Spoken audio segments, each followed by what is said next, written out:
Welcome.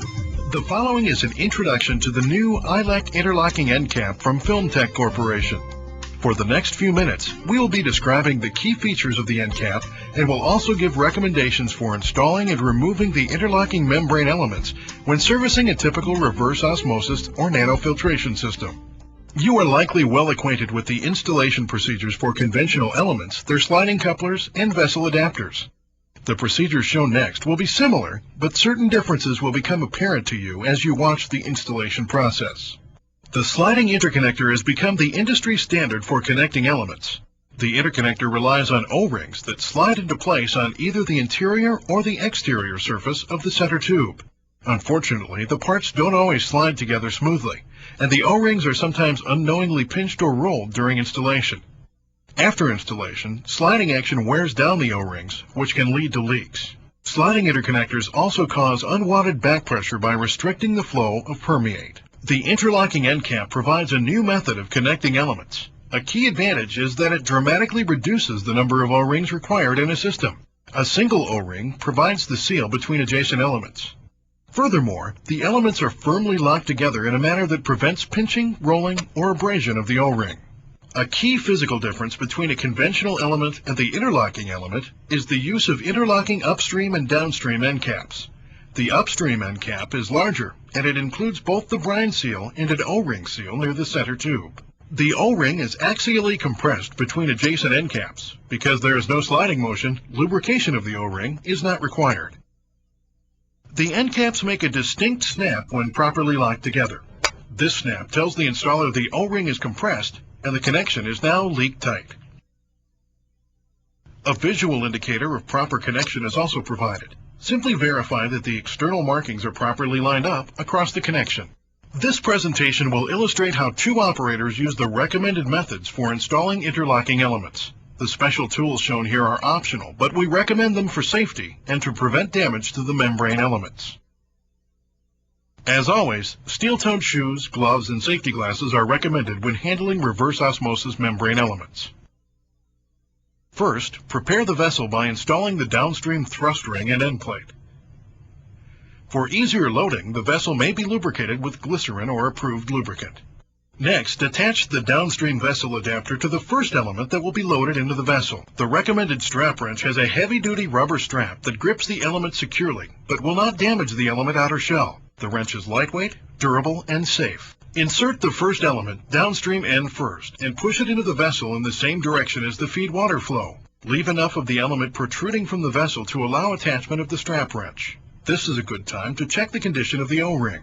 Attach the second element, taking care to hold the element horizontal when applying clockwise torque. Rather than gripping the outer shell, apply torque by gripping the spokes on the upstream end cap with one hand, while supporting the element with the other hand. The strap wrench should be secured to prevent rotation. After the elements are snapped together, verify that the markings are properly aligned. By the time the third or fourth element has been installed, the strap wrench may be unnecessary. The strap wrench is only required until friction generated by the installed elements is greater than the force required to snap the elements together. Push the elements deeper into the vessel. Repeat this process until all of the elements have been installed in the vessel. Finally, add the upstream vessel adapter to the last element and push the elements to their final position in the vessel. Apply lubricant to the adapter and add shims as required. Operators producing ultra-pure water may choose to omit the lubricant. The job is completed with the installation of the vessel end plate. The final portion of this presentation illustrates recommended methods for removing the interlocking elements from the pressure vessel. Once again, the special tools shown are optional, but are recommended for your safety and convenience. With the vessel end plate removed, the downstream vessel adapter can be disconnected. This is done by reaching into the vessel and applying counterclockwise torque to the downstream adapter. Attach the optional pulling tool with a clockwise twisting motion. Pull the stack of elements far enough out of the vessel so that the first element can be safely removed. With the element supported, decouple the element with a counterclockwise twist. Sometimes it works best to face away from the vessel when unlocking. Repeat this operation until the vessel is emptied. As an alternative to pulling the elements from the vessel, the entire stack can be pushed from the opposite end of the vessel with a push rod or with replacement elements. After the last element is removed from the vessel, disconnect the upstream adapter. For your safety and convenience, keep the following tips in mind when handling ILEC interlocking end caps. The downstream end of the element must be installed first. Double check the O-ring before locking elements. This is your last chance to check the condition of the O-ring before installation. Make sure the alignment marks are indeed aligned. This ensures that the elements are snapped securely together to form a leak-tight seal. If there is an arrow on the element label, make sure the arrow points in the same direction as the feed water flow. Finally, remember to keep the element close to your body and apply torque by gripping the end cap. Do this when you load and when you unload.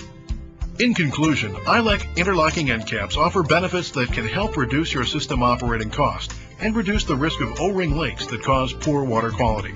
These benefits include long-term seal integrity. The single non-sliding seal reduces the number of potential leak sites and eliminates O-ring abrasion. Leak-tight startup performance. There is no possibility of O-rings being pinched and damaged during installation. Lubricant-free operation. The non-sliding, axially compressed seal enables full performance sealing between elements without the use of lubricants. Backward compatibility. Elements remain compatible with slip-fit connection methods and current pressure vessel designs. Immediate installation feedback. An audible click and matched alignment markings verify a leak-tight seal is achieved upon installation. Reduced permeate pressure drop. The new end cap design imposes less permeate back pressure. Durability. Tests have shown that the interlocking end cap connection withstands bending, sacking, and rough handling from repeated installation cycles. Easy loading and unloading. Element loading and unloading requires no additional time or personnel. Thank you for your time. With our eye on creating breakthrough solutions for the water industry, we've developed ILEC interlocking end caps to help you deliver the highest quality water at the lowest total cost.